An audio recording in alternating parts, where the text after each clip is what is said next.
अस्सलाम वालेकुम दोस्तों, कैसे हैं आप सब लोग। उम्मीद है कि आप सब खैरियत से होंगे।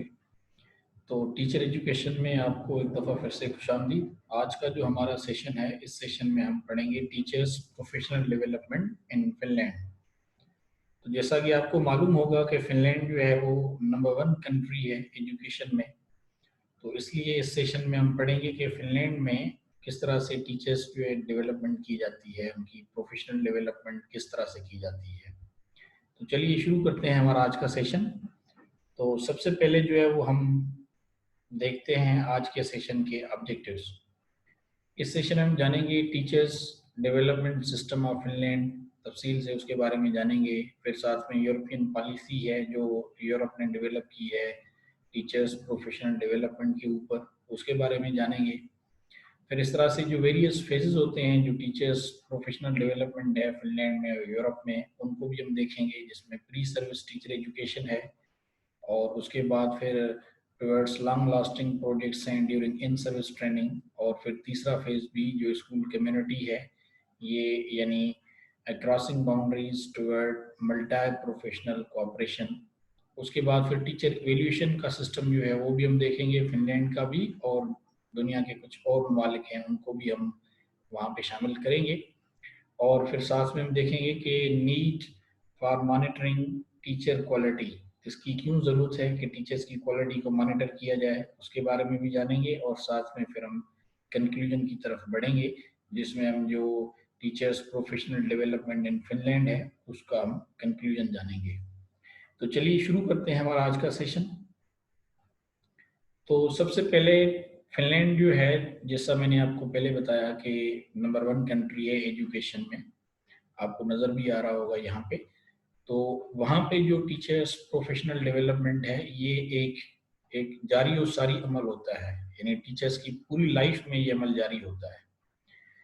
और ये है कि वहाँ पे जो टीचर्स हैं वो ऐसे नहीं होता कि यूनिवर्सिटी से फारिग हो गए, यानी ग्रेजुएशन कर ली या मास्टर्स कर ली और वो फ़ौरन आके टीचर प्रोफेशन में इन हो जाएंगे, ऐसे नहीं होता।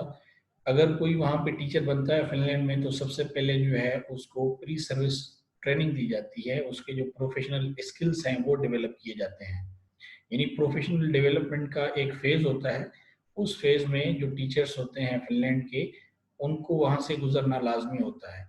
अदरवाइज़ वैसे वो डायरेक्टली जो है वो फिनलैंड में टीचर्स नहीं बन सकते, सिर्फ़ यूनिवर्सिटी से ग्रेजुएशन या मास्टर्स करके। तो इसको हम देख भी लेते हैं कि teachers professional development in Finland जो है ये एक टेकन एज़ ए कंटिन्यूअम, ठीक है ना? यानी ये मुसलसल जारी और सारी होता है। That starts during pre service time. Pre service time से मुराद है कि टीचर बनने से पहले जो है वो आपको प्रोफेशनल डेवलपमेंट के फेज से गुजारा जाएगा। Continues into first years of newly qualified teachers induction phase and Spence a career long development through out there teaching careers. उसके बाद फिर वो जो आगे उसके फेजेस हैं उनके बारे में हम जानेंगे भी। तो फिर वो लाइफ लॉन्ग जो है किस्म की जर्नी होती है टीचर्स की, कि वो उसकी जो डेवलपमेंट होती है वो उसके पूरे करियर के साथ साथ चलती रहती है। इसी तरह से finish teachers work in context they provide high professional autonomy, बिल्कुल उन्हें यानी आज़ादी होती है, खुद मुख्तार होते हैं वो अपने प्रोफेशन में, क्योंकि वो करिकुलम अपना खुद डेवलप करते हैं, अपनी पेडागॉजी खुद बनाते हैं या प्रोजेक्ट्स खुद बना रहे होते हैं, रिसर्च बेस्ड उनका काम होता है, तो इसीलिए उन्हें बिल्कुल आज़ादी होती है। So pre service teacher education prepares them for this responsible role, और ये इनको सिखाया जाता है।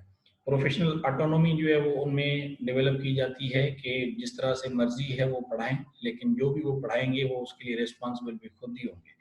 यानी बच्चों की जो ओवरऑल डेवलपमेंट है या जो ओवरऑल लर्निंग है या जो उनकी लाइफ लॉन्ग लर्निंग है उसके लिए टीचर रिस्पॉन्सिबल होगा। तो ये उनकी जो है एक किस्म की आप कह सकते हैं कि रिस्पॉन्सिबिलिटी होती है। और यहाँ पे ही जो है वो एक किस्म के यानी इंक्वायर किए जाते हैं कि whether they are fit enough, कि वो इस प्रोफेशन को कैरी कर सकते हैं, कंटिन्यू कर सकते हैं और नॉट। तो ये वहाँ पे जो है उनकी ऑटोनॉमी भी है हर लिहाज से, और इस तरह से उनकी जो है आप एक किस्म की कह सकते हैं कि एवेल्यूएशन भी की जाती है, और इसी तरह से फिर उनको जो है वो चेक किया जाता है। तो होता ही है कि in earlier years in service training occurs on training days and through short courses. तो ये अर्ली होता है, तो उन्हें शॉर्ट कोर्सेज करवाए जाते हैं। इन सर्विस ट्रेनिंग जो है उस फेज में से इन्हें गुजारा जाता है। The new trend sees teachers as developers in the whole school community. फिर आगे जब वो आ जाते हैं तो वो प्रोफेशनल डेवलपमेंट में स्कूल कम्युनिटी में इन्वॉल्व हो जाते हैं। स्कूल कम्युनिटी को भी हम देख लेते हैं आगे जाके। Teachers have research based orientation in pre service teacher education. तो यानी जब वो ये जो इन सर्विस ट्रेनिंग दी जाती है तो उनसे काफ़ी रिसर्च का काम करवाया जाता है। उन्हें कहा जाता है कि आप इस तरह के प्रोजेक्ट्स डेवलप करें, करिकुलम डेवलप करें और पेडागॉजी डेवलप करें। फिर वो चेक किया जाता है और वही एक किस्म का मेजरिंग जो है वो गेज होता है कि जहाँ पे उनकी कैपेबिलिटीज़ को या उनकी एफिशिएंसीज जो हैं या जो उनकी एबिलिटीज़ हैं उन्हें परखा जाता है या देखा जाता है। और ये ओवरऑल जो स्कूल रिलेटेड डेवलपमेंट है उसके तनाजुर में ये प्रोजेक्ट्स दिए जाते हैं जो बड़े अहम होते हैं फिनलैंड के टीचर्स के लिए।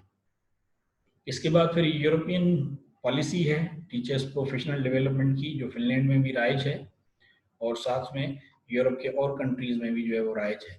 तो इस पॉलिसी के 3 फेजेस होते हैं।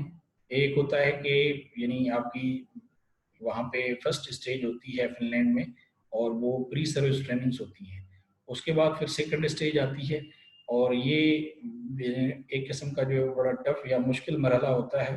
टीचर्स को वहाँ पे गुजरना होता है। जब वो इस मरहले से गुजर जाते हैं तो फिर उनका थर्ड फेज होता है और वो उनकी एक कंटिन्यूस प्रोफेशनल डेवलपमेंट होती है टिल देयर रिटायरमेंट।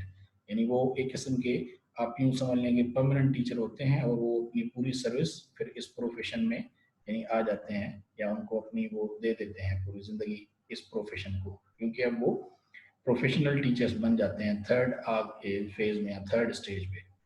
तो ये जो 3 जो फेजेस हैं जो यूरोपियन कमीशन के डॉक्यूमेंट के अकॉर्डिंगली, उसमें जो फर्स्ट स्टेज है वो ये कि the first stage concerns the preparation of teachers during initial teacher education where those who want to become a teacher master the basic knowledge and skills। यानी जो फर्स्ट स्टेज है यानी प्री इंडक्शन जो यानी एक किस्म की स्टेज है या इन सर्विस जो स्टेज है उसमें टीचर्स को डेवलप किया जाता है। उनके जो प्रोफेशनल स्किल्स हैं या जो उनकी नॉलेज है टीचिंग के रिगार्ड या जो प्रोफेशनल डेवलपमेंट है, ये वो फेज़ है कि उन्हें वो सिखाया जाता है, पढ़ाया जाता है, उनसे रिसर्च करवाई जाती है, उनके साथ वो जो टेक्निक्स हैं वो शेयर की जाती हैं या उनके स्किल्स जो हैं वो डेवलप किए जाते हैं, एनहांस किए जाते हैं, ताकि उनके पास टीचर यानी बनने से पहले जो टीचिंग प्रोफेशन है उसकी जो है वो यानी बेसिक नॉलेज जो है वो उनके पास होनी चाहिए और उनके पास बेसिक स्किल्स भी होने चाहिए। उसके बाद फिर वो सेकंड फेज़ आता है कि the second stage is the first independent steps as teachers, the first years of confrontation with the reality to be a teacher in a school। यानी ये वो फेज होता है कि जहाँ पे टीचर्स अब आके रिसर्च करते हैं, वो अपने प्रोजेक्ट्स डेवलप करते हैं या अपना करिकुलम डेवलप करते हैं या अपनी पेडागॉजी डेवलप करते हैं और फिर वो उसे इम्प्लीमेंट करते हैं और फिर उसी रिसर्च के ऊपर या उन करिकुलम या पेडागॉजी के ऊपर जो है उन टीचर्स को परखा जाता है। यानी उनकी जो यानी प्रोफेशनल डेवलपमेंट है या जो उनकी एबिलिटीज़ हैं या जो उनकी कैपेबिलिटीज़ हैं वो रिफ्लेक्ट कर रही होती हैं उनकी रिसर्च पे जो उन्होंने अप्लाई की होती है स्टूडेंट्स पे। इसके बाद फिर थर्ड फेज आता है और इस फेज में the third phase is the phase of the continuing professional development of those teachers that have overcome the initial challenges of becoming a teacher. यानी थर्ड फेज में फिर वो यानी एक कंटिन्यूस या लाइफ लॉन्ग प्रोफेशनल डेवलपमेंट आ जाती है और वो फिर एक दूसरे के साथ शेयर भी करते हैं अपने एक्सपीरियंसेस या अपना रिसर्च वर्क। और ये फिर एक यानी ऐसा मरला होता है कि अब वो एक किस्म का यानी बाकायदा टीचर्स बन जाते हैं और फिर वो इस प्रोफेशन के साथ यानी अटैच हो जाते हैं टिल देयर रिटायरमेंट। ये सिलसिला चलता रहता है। तो ये 3 फेजेस हैं जो European policy of teachers professional development के हैं और इन्हें फिनलैंड में भी जो है यानी इस तरह से ही फॉलो किया जाता है जिस तरह बाकी यूरोपियन कंट्रीज में किया जाता है। तो ये जो 3 फेजेस हैं इनमें प्री सर्विस टीचर एजुकेशन जो है ये बड़ी अहम है क्योंकि यहाँ पे प्रिपरेशन होती है अकाउंटेबिलिटी की और ऑटोनोमस रोल की। यानी आपकी अकाउंटेबिलिटी मींस जो फिनिश या जो फिनलैंड के जो टीचर्स हैं उनकी अकाउंटेबिलिटी और उनकी जो खुद मुख्तारी है वो इसी बुनियाद पे ही होती है। So in the Finnish system teachers have much freedom, बिल्कुल उन्हें आज़ादी होती है, but they are also expected to take responsibility for different students' learning outcomes as well as students' holistic well-being.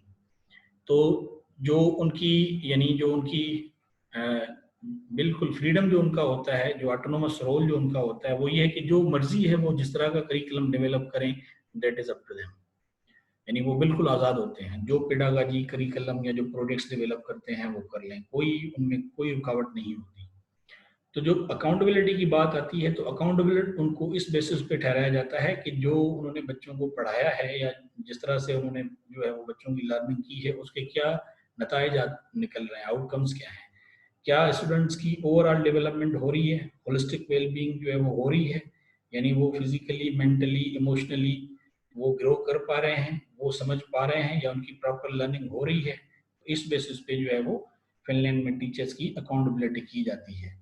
और इसी तरह से जो फिनलैंड के टीचर्स हैं वही जिम्मेदार होते हैं कि वो स्टूडेंट्स की जो डिफ़िकल्टीज़ हैं, लर्निंग डिफ़िकल्टीज़ जो हैं, उनको भी आइडेंटिफाई करें, और ना सिर्फ आइडेंटिफाई करें बल्कि उनके लिए सॉल्यूशंस भी वो निकालें और उन्हें इस तरह से पढ़ाएं ताकि वो एक किस्म की जो है वो यानी स्पेशल सपोर्ट नीड्स हों बच्चों के लिए, और इसीलिए बच्चे जो हैं उनसे सीखें, और वो यानी लाइफ लॉन्ग जो लर्निंग है स्टूडेंट्स की, उनकी जो प्रिपरेशन है वो ज़िम्मा भी टीचर्स के ऊपर ही राइज होता है। मिसाल के तौर पे हम देखते हैं कि डिफरेंट जो है वो लेवल्स होती हैं स्टूडेंट्स की। कुछ स्टूडेंट्स ऐसे होते हैं जिन्हें हम जो है वो साइकोमोटर लर्नर्स कहते हैं, कुछ इस तरह से होते हैं जिन्हें हम अफेक्टिव लर्नर्स कहते हैं। तो कॉग्निटिव लर्नर्स भी होते हैं, affective, psychomotor and cognitive learners. ये आइडेंटिफिकेशन जो है वो टीचर का काम है। जब वो उन्हें आइडेंटिफाई कर लेता है तो फिर वो जिस तरह से उन्हें पढ़ाता है वो एक किस्म की यानी सपोर्ट होती है स्टूडेंट्स के लिए, और स्टूडेंट्स फिर उसको ईजिली अंडरस्टैंड करते हैं, और इस तरह से ये लाइफ लॉन्ग लर्निंग प्रोसेस जो है स्टूडेंट्स का वो डेवलप हो जाता है, जो बिल्कुल ही एक टीचर का काम है। इसीलिए उनको प्रोफेशनल डेवलपमेंट पे ज़्यादा जो है वो जोर दिया जाता है, या वो लाजमी हिस्सा जो है वो फिनलैंड में करार दिया गया है। और यही वजह है शायद कि फिनलैंड जो है वो दुनिया की नंबर 1 कंट्री है एजुकेशन में। इसके अलावा this requires a high degree of pedagogical competence and a wide professional role, because the students learning is often connected to their attitudes, self efficacy and values। तो ये वो चीज़ है कि जिसके लिए कहा जाता है कि टीचर्स की जो प्रोफेशनल डेवलपमेंट है वो बड़ी लाजमी है, क्योंकि टीचर्स ने आइडेंटिफाई करना है, यानी जान लेना है, समझ लेना है स्टूडेंट्स के एटीट्यूड्स को, कि उनके एटीट्यूड्स किस तरह के हैं, उनकी इफ़िशिएंसी लेवल कितनी है, और उनके वैल्यूज़ कौन से हैं। तो जब टीचर स्टूडेंट्स को अंडरस्टैंड कर लेता है उनके एटीट्यूड्स और उनकी एफिशिएंसी और उनके वैल्यूज़ के बिहाव पे, तो फिर टीचर को उन्हें पढ़ाना या जो लाइफ लॉन्ग लर्निंग प्रोसेस है उसमें ले आना बिल्कुल ईजी हो जाता है, और यही टीचर की सक्सेस मानी जाती है। इसके बाद फिर सेकंड फेज है यानी towards long lasting projects during in service training. तो ये बेसिकली इंग्लैंड फिनलैंड में ये है कि फिनलैंड में जो टीचर्स की ट्रेनिंग है वो इतनी ज़्यादा नहीं होती, साल में कुल 3 दिन होती है। दुनिया के दूसरे ममालिक में टीचर्स की ट्रेनिंग जो है वो फ्रीक्वेंटली होती है, और मुख्तलिफ जो है वो यानी औकात में होती रहती है, बिलखुसूस छुट्टियों में। जिस तरह हमारे मुल्क में भी ये आम तौर पे होता है कि समर वेकेशंस में, विंटर वेकेशंस में अमूमन टीचर ट्रेनिंग्स या सेशन से वर्कशॉप्स हो रहे होते हैं, लेकिन फिनलैंड में ऐसा बिल्कुल भी नहीं है। वो साल में सिर्फ 3 दिन वहाँ पे टीचर्स को ट्रेनिंग देते हैं। बाकी ज़्यादातर जो टाइम होता है टीचर्स के लिए वो वहाँ पे प्रोफेशनल डेवलपमेंट के ऊपर रिसर्च कर रहे होते हैं, या वो अपना करिकुलम डेवलप कर रहे होते हैं, या अपनी पेडागॉजी या मुख्तलिफ किस्म के जो प्रोजेक्ट्स होते हैं वो उनके ऊपर काम कर रहे होते हैं। तो इसीलिए उन्हें कम से कम टाइम दिया जाता है ताकि वो जो इस तरह की जो ट्रेनिंग होती है ओवरऑल वो कम हो, और टीचर्स वहाँ पे अपना कम टाइम जो है वो सर्व करें और ज़्यादा टाइम वो अपनी प्रोफेशनल डेवलपमेंट को दें। तो ये होता है कि officially there are 3 mandatory in service training days for every teacher each year. साल में यानी 3 दफ़ा। और ये भी कोई लाजमी नहीं है कि पूरे फिनलैंड में ये 3 दिन जो है वो पूरे फिनलैंड के टीचर्स की ट्रेनिंग होगी। ये लोकेलिटी के हिसाब से होती है, हर इलाके में ये अलग से जो है वो 3 दिन रखे जाते हैं। वो वहाँ पे देखा जाता है कि वो कौन से उनके दिन जो है वो फ्री हैं या टाइम मिल जाता है, तो ये ट्रेनिंग वो हो जाती है। या पूरे साल में कोई एक किस्म की प्लानिंग या एक किस्म का प्रोग्राम या एक किस्म का शेड्यूल जो है वो फॉलो नहीं किया जाता। इसके अलावा Finnish teachers have less in service training than teachers in other countries. जिस तरह मैंने आपको पहले बताया कि सिर्फ वो साल में 3 दिन ही उनको ट्रेनिंग करवाई जाती है। ज़्यादातर जो है वो उनका जो फोकस होता है कि वो बेसिकली प्रोफेशनल डेवलपमेंट के ऊपर होता है या रिसर्च बेस पे, कि टीचर्स थ्रू आउट जो है वो स्कूल बेस्ड या कम्युनिटी डेवलपमेंट के अकॉर्डिंगली अपने प्रोजेक्ट्स बना रहे होते हैं, करिकुलम डेवलप कर रहे होते हैं या पेडागोजिकल रिसर्च, तो इसीलिए ज़्यादा टाइम वो वहाँ पे सर्व कर लेते हैं। इसके अलावा in the Finnish educational system local providers, the municipalities और cities are responsible for educational service.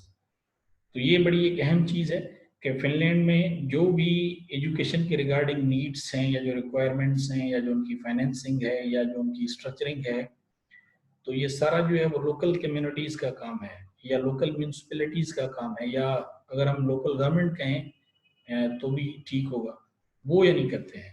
कोई सेंट्रल गवर्नमेंट नहीं होती वहाँ पे, या कोई स्टेट जो है वो नहीं होती कि हर चीज़ वो बनाएंगे, वो डेवलप करेंगे और वो प्रोवाइड करेंगे, ऐसा नहीं होता। ये सारी रिस्पॉन्सिबिलिटी जो है वहाँ की लोकल कम्युनिटी की होती है, या जो लोकल म्यूनसिपैलिटी है उनकी होती है, या जो लोकल गवर्नमेंट है उनकी होती है। वो हर चीज़ प्रोवाइड करते हैं, यानी बिल्डिंग्स की कंस्ट्रक्शन, उनका इंफ्रास्ट्रक्चर और फर्नीचर, उसके अलावा इक्विपमेंट्स या जो जो एक किस्म की जो टेक्निकल एड्स होते हैं या टेक्नोलॉजी रिक्वायरमेंट जो होती है, तो हर चीज़ यानी वो प्रोवाइड कर रहे होते हैं। इसीलिए वो टाइमली भी मिल जाती है और वो इजीली अवेलेबल भी होती है, फिर टीचर्स को इतनी ज़्यादा परेशानी या इतनी ज़्यादा दिक्कत नहीं होती, और वो इसके अकॉर्डिंगली अपनी रिसर्च भी करते हैं और अपने जो उनके प्रोजेक्ट्स हैं वो डेवलप कर रहे होते हैं, या करिकुलम भी वो उस लिहाज से डेवलप करते हैं कि उन्हें कम से कम इतनी कोई परेशानी नहीं होती कि जिस तरह गवर्नमेंट की पॉलिसीज होती हैं। तो मिसाल के तौर पे हम देखते हैं कि हमारे मुल्क में अगर कहीं पे फर्नीचर कम है तो फिर वो आप बैठे रहेंगे जब हायर अथॉरिटीज आपको दें या आपको जो चीज़ें चाहिए, तो फिर आपको वो टाइमली मिल नहीं पाती, तो ये इशू वहाँ पे नहीं होता। या हमारे मुल्क में जो किस्म की खिचड़ी होती है कि आप यहाँ पे देखते हैं कि मुख्तलिफ किस्म के सेक्रेटरीज हैं, फिर डायरेक्टर्स हैं, फिर उसके अलावा आप पाएंगे तो फिर डिस्ट्रिक्ट एजुकेशन ऑफिसर्स हैं, फिर इस तरह तालका एजुकेशन ऑफिसर्स हैं।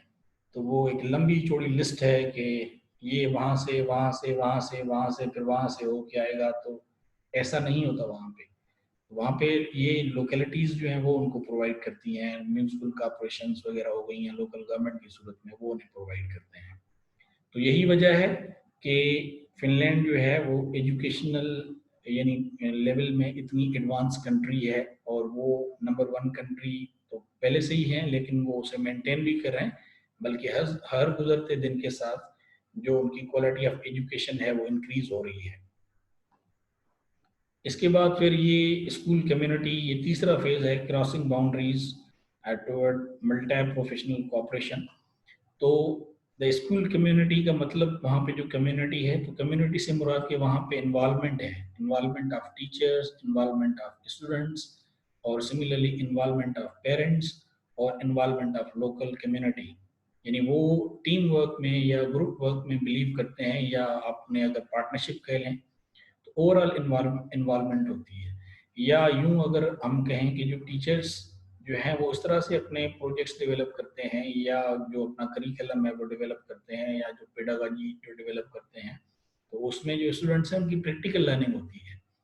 यानी इंडोर एक्टिविटीज या खाली करिकुलम पे उनका फोकस नहीं होता, वो यानी को करिकुलर और एक्स्ट्रा करिकुलर एक्टिविटीज को भी उतनी ही अहमियत देते हैं। तो इस वजह से स्टूडेंट्स की एक किस्म की प्रैक्टिकल इन्वॉल्वमेंट होती है, प्रैक्टिकल लर्निंग होती है, साथ में इन्वॉल्वमेंट होती है पेरेंट्स की, और इसी तरह से एक इन्वॉल्वमेंट होती है कम्युनिटी की। तो ये एक लाइफ लॉन्ग लर्निंग का प्रोसेस जो है वो इस वजह से मुमकिन होता है कि स्कूल वहाँ पे फंक्शन कर रहा होता है एज कम्युनिटी। मुख्तलिफ किस्म के यानी स्टूडेंट्स काम कर रहे होते हैं, उन्हें सोशल वर्क्स में भी इन्वॉल्व किया जाता है, उन्हें वॉल्टियर्स के तौर पे भी इस्तेमाल किया जाता है। तो मुख्तलिफ फेजेस होते हैं प्रैक्टिकल लाइफ के जिनसे उन्हें गुजारा जाता है। तो यही वजह है कि फिनलैंड जो है वो एक सक्सेसफुल कंट्री है, खुसूसन इस लिहाज से कि उनका जो यानी अपना एक सिस्टम ऑफ एजुकेशन है वो बड़ा यूनिक है, बड़ा इफेक्टिव भी है, और उनसे जो उनके स्टूडेंट्स हैं उनकी जो जो लर्निंग आउटकम्स हैं वो बड़े सक्सेसफुल आ रहे होते हैं। इसीलिए ये जो यानी एक किस्म की वर्किंग है एवरीडे लाइफ में उनकी इन्वॉल्वमेंट या जो अपने कल्चर की प्रोमोशन है, तो ये थ्रू सर्टेन प्रोजेक्ट्स इस तरह से वो उसको यकीनी बनाते हैं। और जो स्पेशल नीड्स हैं एजुकेशन में वो उनको भी मीट कर रहे हैं एक ऑर्गेनाइज वे में। तो स्कूल कम्युनिटीज़ जो हैं वो इस तरह से काम कर रही होती हैं। तो ये एक बहुत ही एक यूनिक सी चीज़ है फिनलैंड में, जो दुनिया के दूसरे ममालिक में बड़ी कम मिलती है। तो ये है स्कूल कम्युनिटी।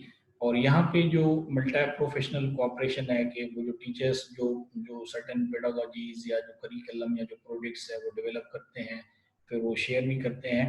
और इसी तरह से वो एक दूसरे से जो है वो बेनिफिट भी ले रहे होते हैं और रिसर्च भी आपस में वो शेयर करते हैं, एक्सचेंज करते हैं। और वो कोशिश करते हैं कि इसको और मॉडिफाई किया जाए, इसको और बेहतर किया जाए। तो ये वो जो है वहाँ पे उनका एक सिस्टम है। इसके अलावा ये जो कम्युनिटी इन्वॉल्वमेंट है उसका जो जो बेसिक उनका जो पर्पस होता है वो यहाँ पे है।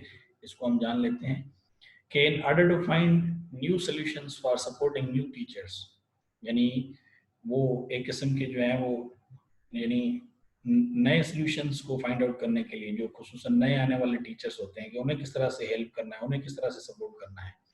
There have been pilot projects that focused on mentoring new teachers, तो वो इन फिनलैंड, तो इस तरह से वो यानी एक किस्म के पायलट प्रोजेक्ट्स बनाते हैं जिससे वो यानी मेंटरिंग कर रहे होते हैं नए आने वाले टीचर्स की। ये फिनलैंड का सिस्टम है।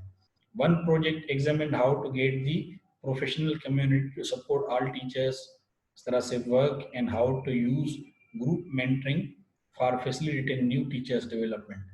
तो ये जो कम्युनिटी बेस्ड उनकी डेवलपमेंट होती है न्यू टीचर्स की या उनकी जो इन्वॉल्वमेंट होती है उसके जो यानी मुख्तलिफ एक किस्म की आप कह लें कि स्टेक होल्डर्स जो हैं या जो ग्रुप मेंबर्स हैं उसमें teachers, students, principals, parents and other partners as innovators, यानी कम्युनिटी। तो ये किस तरह से करते हैं लर्निंग इन लर्निंग इन्वायरमेंट्स, यानी what to learn, where to learn, when to learn and how do we learn। इस तरह से different learners and there needs, active learning. तो ये प्रैक्टिकल लर्निंग और एक्टिव लर्निंग इस तरह से पॉसिबल है कि वो एक किस्म के पायलट प्रोजेक्ट्स डेवलप करते हैं और उस तरह से फिर वो यानी मेंटरिंग कर रहे होते हैं अपने न्यू टीचर्स की। इसी तरह से टीचर्स प्रोफेशनलिज्म डेवलपमेंट की जहाँ तक बात है, subject matter and pedagogical knowledge, साथ में skills for collaboration and problem solving. तो problem solving approach group work में ज़्यादा इफेक्टिव होती है। इस तरह से क्रिएटिव स्किल्स और इसी तरह से learning, teaching and assessment methods, यानी ये सारी चीज़ें वो अपने पायलट प्रोजेक्ट्स में इंक्लूड करते हैं। और साथ में फिर लीडरशिप डेवलपमेंट के लिए यानी शेयर्ड लीडरशिप एंड मैनेजमेंट, वो आपस में स्किल्स यानी ये शेयर कर रहे होते हैं। फिर टीम्स एंड टीम वर्क, फिर गोल ओरिएंटेशन एंड इंटरेक्शन और इसी तरह से फिर क्वालिटी एश्योरेंस। जो पार्टनरशिप्स जो है उसमें फिर कोलेब्रेशन, यानी collaboration between home and school और नियर बाय कम्युनिटी, फिर नेशनल एंड इंटरनेशनल नेटवर्क्स। तो ये एक किस्म की जो वर्सटाइल यानी आप कह लें कि प्रोजेक्ट बेस्ड या प्रोजेक्ट फोकसिंग मेंटरिंग होती है न्यू टीचर्स की इन फिनलैंड में, जो कि दुनिया के बाकी ममालिक में रेयर है अगेन। बिलखुसूस हमारे यहाँ भी ये जो एक किस्म की यानी इंगेजिंग एंड इंटरेक्टिंग या एक्टिव लर्निंग है वो बड़ी रेयर है या ना होने के बराबर है। तो टीचिंग एक एक बेसिकली कोलेब्रेशन है। ये एक किस्म की इंट्रा रिलेशनशिप होती है between teachers, students, parents and community. तो यानी ये मुख्तलिफ फेजेस हैं, ये जब मिल के जब एक करेंगे तो ही यानी सक्सेसफुल रिजल्ट्स या जो एक्सपेक्टेड रिजल्ट्स होते हैं वो फिर हमें मिलना लाजमी हो जाता है। तो यानी ये कम्युनिटी, टीचर्स, स्टूडेंट्स, पेरेंट्स, आप यूं समझ लें कि एक किस्म की गाड़ी है और उसके चार पहिए हैं और ये चारों मिल के जब मूव करेंगे तो गाड़ी चलेगी। तो उन्होंने इस तरह से अपना जो एजुकेशनल सिस्टम है वो डेवलप किया हुआ है या डिवाइस किया हुआ है जिसे वो स्कूल कम्युनिटी लर्निंग कहते हैं। तो टीचर एवेल्यूएशन ये भी बड़ी इंपॉर्टेंट है, जिस तरह से हमारे यहाँ भी होता है कि टीचर्स की परफॉर्मेंस को देखा जाता है जिन्हें हम ACRs कहते हैं, यानी एनुअल कॉन्फिडेंशियल रिपोर्ट। लेकिन यहाँ पे जो एवेल्यूएशन होती है टीचर्स की, वो टीचर्स की क्वालिफिकेशंस भी देखते हैं, उनका प्रोफेशनल रोल भी देखते हैं उनका आउटकम भी देखते हैं इन द फॉर्म ऑफ के टीचर्स जो पढ़ा रहे हैं, तो बच्चे उस क्या उसका जो है वो यानी आउटकम आ रहा है बच्चों से, बच्चों की कितनी लर्निंग हो रही है, ये सारी चीज़ें यानी वो देखते हैं। साथ में सिर्फ ये नहीं होता कि टीचर्स ऐसे फील करे कि only I am the accountable, लेकिन उसे फैसिलिटेट भी किया जाता है, यानी उसे हेल्प भी किया जाता है, सपोर्ट भी किया जाता है। और टीचर को ये आज़ादी होती है कि वो क्लासरूम में जो क्लास साइज है वो उसे मॉडिफाई कर सकता है, डेवलप कर सकता है, नंबर ऑफ स्टूडेंट्स कितने उसने लेने हैं क्लास में, वो यानी बिल्कुल उसे आज़ादी होती है। साथ में उसे कौन से जो है वो यानी एक किस्म के टेक्नोलॉजिकल टूल्स चाहिए, या उन्हें एक किस्म के यानी एविएट्स चाहिए, या टीचिंग टूल्स चाहिए, या उसे सपोर्ट चाहिए, या उसे हेल्प चाहिए जो उसने करिकुलम डेवलप किया हुआ है, या जो उसने खास किस्म के प्रोजेक्ट्स डेवलप किए हुए हैं, तो वो एक किस्म की असिस्टेंस और सपोर्ट जो है एवोल्यूशन के थ्रू दी जाती है। तो यानी एवोल्यूशन में ओवरऑल जो है सिर्फ ये नहीं है कि टीचर की अकाउंटेबिलिटी के ऊपर फोकस होता है, लेकिन साथ में उससे भी असिस्ट किया जाता है, उससे भी हेल्प किया जाता है, उससे भी सपोर्ट किया जाता है कि एक किस्म की जो जो कोलेबरेटिव लर्निंग है वो पॉसिबल हो, और जो ये जो student, parent, teacher and community है उसकी इन्वॉल्वमेंट को भी यकीनी बनाया जाए। तो यानी ये एक किस्म की सोशियो इकोनॉमिक इन्वॉल्वमेंट है। तो इसको हम देख लेते हैं कि teacher evaluation is the systematic assessment of a teacher और teachers performance and our qualifications in relation to the professional role in some specified and defensible institutional purpose। तो यहाँ पे प्रोफेशनल डेवलपमेंट की बात हो रही है। In finished evaluation system, teacher should possess such as helping students set a future vision for them and supporting them to the end। यानी students के अकॉर्डिंगली जो है उसको इवेल्युएट किया जाता है। स्टूडेंट्स आउटकम बड़ा मैटर करता है, स्टूडेंट्स कितना लर्न करना है, कितना अंडरस्टैंड कर रहे हैं, कितना गेन कर रहे हैं टीचर से, ये बड़ा इंपॉर्टेंट होता है। फिर इसके अलावा contributing to positive outcomes in terms of academic performance students की, और developing positive attitudes and pursuing social benefits using various resources and collaboration with colleagues। तो ये डेवलपमेंट जो स्टूडेंट की है इसकी बुनियाद पे टीचर जो है उसको एवेल्युएट किया जाता है। इसके अलावा in addition to such characteristics there are other considerations that might play a key role in the effectiveness of a teacher। वो कौन से की रोल्स हैं जो कि टीचर के एवेल्यूएशन में काफ़ी ज़्यादा यानी इफेक्टिव रोल प्ले कर सकते हैं, which include the classroom characteristics such as class size, number of students, and technological affordances, and student characteristics such as gender, age, and educational and socio-economic background। तो इस basis पे teachers जो हैं उन्हें evaluate किया जाता है फिनलैंड में, जो बड़ा एक यूनिक एक बहरहाल एक मेथड है, और एक किस्म का जो है वो अकाउंटेबिलिटी जो है वो भी एक पॉसिबिलिटी है, या अगर हम कहें कि रीजनेबल अकाउंटेबिलिटी होती है, जो कि होनी चाहिए, एक बहुत ही अच्छी बात है। हर चीज़ की अकाउंटेबिलिटी होनी चाहिए, देखना चाहिए, एक किस्म का चेक एंड बैलेंस हो, लेकिन ये बड़ा एक जुडिशियस, बड़ा एक बैलेंस्ड जो है वो एवोल्यूशन या टीचर एवोल्यूशन सिस्टम जो है फिनलैंड में पाया जाता है। इसके अलावा the need for monitoring teacher quality, तो उसमें भी ये तो पूरी दुनिया में है, और कहीं ना कहीं पे होता है, अमेरिका में भी होता है, अदर यूरोपियन कंट्रीज में भी होता है, एशियन कंट्रीज में भी होता है। तो यानी मॉनिटर करना चाहिए टीचर की क्वालिटी को। तो इसको हम देख लेते हैं कि throughout the world teaching has been considered one of the most important professions associated with social progress. क्योंकि सोशल प्रोग्रेस जो है वो जाहिर सी बात है उसमें टीचर्स की इन्वॉल्वमेंट बहुत ज़्यादा होती है, इसीलिए ये बड़ा एक इम्पॉर्टेंट प्रोफेशन माना जाता है। क्योंकि टीचर्स को हम कहते हैं कि बिल्डर्स ऑफ नेशन। जिस तरह आप देख लें कि जब जापान वर्ल्ड वार 2 में आप देख लें कि क्या उसकी सिचुएशन थी, जब हिरोशिमा एंड नागासाकी पे अटैक हुआ, न्यूक्लियर बॉम्ब्स गिराए गए, या वर्ल्ड वार 2 में जापान ने अपने टीचर्स जो हैं उन्हें यानी महफूज कर लिया था। और फिर आप देख लें कि वर्ल्ड वार 2 के बाद किस तरह से जापान फिर से इमर्ज हुआ, फिर से उसने डेवलप की। तो ये जितना भी जो ये पॉसिबिलिटीज़ हैं, या जो आप मॉडर्न डे जापान देखते हैं, ये पॉसिबल हुआ बिकॉज ऑफ टीचर्स एफर्ट्स, क्योंकि उन्होंने फिर अपने कंट्री को रीबिल्ड किया, रीऑर्गेनाइज किया, और अगेन जापान जो है वो एक बड़ी एक सक्सेसफुल नेशन है इस वक्त। So since Antiquity teachers have been at the heart of education is the US National Board of Professional Teaching Standards underscore. One of the most important actions the nation can take to improve education is to strengthen the teaching profession. यानी monitoring का मकसद ये है कि teaching profession को मजबूत करना है. So at the most significant resource in schools, teachers are critical to raise education standards. बड़े अहम होते हैं तालीमी मयार को ऊपर लाने के लिए.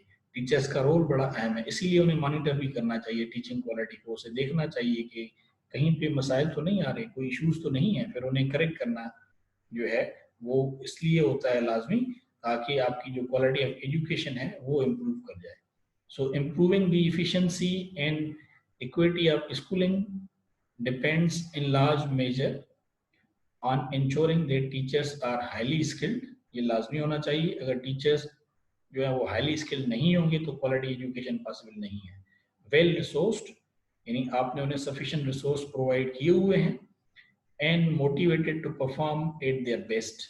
फिर उन्हें एक मोटिवेशनल यानी जो है एक सपोर्ट भी होनी चाहिए. Raising teaching performance is perhaps the policy direction most likely to lead the substantial gains in student learning. High expectations from teachers brought together an increased level of effort, attention and investment in teacher growth and development systems.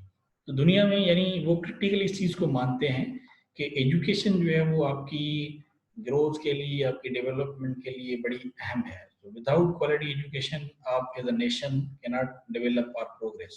इसीलिए वो उस पर invest करते हैं, बहुत ज़्यादा invest करते हैं. हमारे मुल्क में अनफॉर्चुनेटली ऐसा बिल्कुल भी नहीं है. एक तो हमारे पास जो टीचर्स हैं उनकी प्रोफेशनल डेवलपमेंट को अगर हम देखें या उनके प्रोफेशनल स्किल्स को देखें तो वो उस मयार के नहीं हैं, क्योंकि जो ज़हीन लोग हैं वो इस प्रोफेशन की तरफ आते ही नहीं हैं. इस वजह से भी नहीं आते कि हम इतना ज़्यादा ड्यू रिगार्ड नहीं देते इस प्रोफेशन को या हम इतना ज़्यादा फैसिलिटेट नहीं करते. तो जिस वजह से ये एक बुनियादी वजह है कि ज़हीन लोग इस प्रोफेशन में कम आ रहे हैं और इस वजह से हमें प्रॉब्लम्स हैं. वो के और भी बहुत ज़्यादा प्रॉब्लम्स हैं, लेकिन ये भी एक अहम तरीन मसला है. इसके बाद फिर हम इसको जो है वो कंक्लूजन की तरफ आते हैं कि जो फिनलैंड में टीचर प्रोफेशनल डेवलपमेंट है उसमें ये है कि Finnish teachers play a role that is often described as teacher leadership. तो वो यानी अपने फ्यूचर यानी टीचर लीडर होता है, वो लीड करता है सोसाइटी को. सोसाइटी से मुराद के अपने स्टूडेंट्स को और उनकी ओवरऑल जो लर्निंग है उसके ऊपर जो है वो रिस्पॉन्सिबल होता है. इसी तरह से Lieberman have outline the knowledge base of this type of teacher. Teacher leadership means that teachers are goal oriented and they should have a clear vision of school development and high quality teaching. यानी teacher जो है वो goal oriented होना लाजमी है, उसके पास clear vision of school development होना भी लाजमी है and high quality of teaching capabilities उसमें हो. And moreover they are able to work collaboratively in a team work हो and in interaction with other teachers towards those goals. यानी एक किस्म का सपोर्टिंग हो. तो ये वजह है कि जो फिनलैंड में जो अपना एक टीचर डेवलपमेंट सिस्टम डेवलप किया हुआ है वो इन्हीं ऑब्जेक्टिव्स के इर्द गिर्द घूमता है.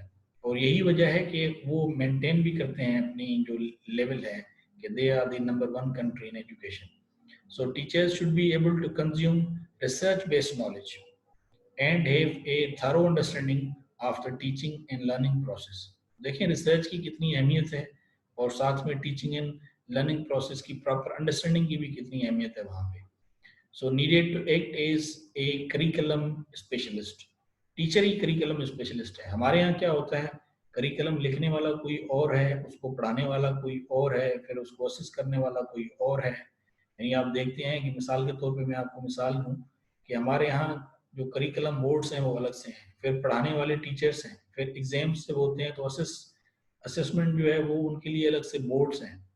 तो ये किस तरह से मामला चलेगा, ये हम बैलेंस नहीं कर पाएंगे. करिकुलम डेवलप करने वाला एक है, फिर उसे पढ़ाने वाला दूसरा है, फिर उसकी असेसमेंट करने वाला तीसरा है. तो आप देखें कि कहाँ पे जो है वो हम गलती कर रहे हैं, तो ये वाजह है. Professional development needs high quality pre service education. तो आप अगर जेन्युइन टीचर्स आप चाहते हैं या प्रोफेशनल टीचर्स चाहते हैं तो आपको फोकस करना होगा प्री सर्विस एजुकेशन के ऊपर, in which critical reflection and research orientation is important. ये यहाँ पे आप देखें कि उनके पास जो क्रिटिकल रिफ्लेक्शन की एबिलिटीज हैं वो कितनी है या उसमें कितने माहिर हैं, और वो रिसर्च जो करते हैं वो कितनी इफेक्टिव रिसर्च करते हैं। But teachers' professional development also needs school-based structures that allow and encourage sharing and cooperation. यानी प्रैक्टिकल जो है ना, जिसे कहते हैं कि स्कूल बेस्ड स्ट्रक्चर्स, वो भी आप उन्हें प्रोवाइड करें।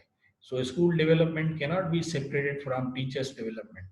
यानी आप अगर कहें कि हमने स्कूल्स को डेवलप करना है, तो आप अगर टीचर डेवलपमेंट को छोड़ दें तो ये भी इम्पॉसिबल है, क्योंकि ये दोनों आपस में इंट्रा रिलेटेड है। तो ये था हमारा आज का सेशन, जिसमें हमने नंबर 1 एजुकेशन कंट्री फिनलैंड में जो टीचर्स प्रोफेशनल डेवलपमेंट है उसके बारे में तफसील से जाना। आई होप कि आपको ये जो सेशन है काफ़ी इंटरेस्टिंग भी लगा होगा, काफ़ी इंफॉर्मेटिव भी, और आपको काफ़ी ज़्यादा चीज़ें समझने में और उन्हें अप्लाई करने में आसानी होगी। कम से कम आप जो प्रॉब्लम्स हैं वो फिक्स कर सकते हैं, अंडरस्टैंड कर सकते हैं। तो यहाँ पे ही हमारा सेशन जो है वो ख़त्म होता है। तो अगले सेशन तक के लिए आपसे इजाज़त।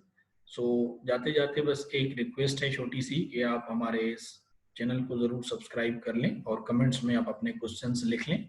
होपफुली आपको वहाँ पे उसका रिप्लाई दिया जाएगा। साथ में बेल आइकन को भी प्रेस कर लें ताकि आने वाले वीडियोज़ के बारे में आपको अपडेट मिलता रहे। और हमें लाइक भी ज़रूर करें और अपने फ्रेंड के साथ भी शेयर करें ताकि वो भी इनसे बेनिफिट ले सकें। तो यहाँ पे हमारा सेशन अब खत्म हो रहा है, तो अगले सेशन तक के लिए आपसे इजाज़त। So till the next time, it's goodbye, अल्लाह हाफिज़ and have a nice time.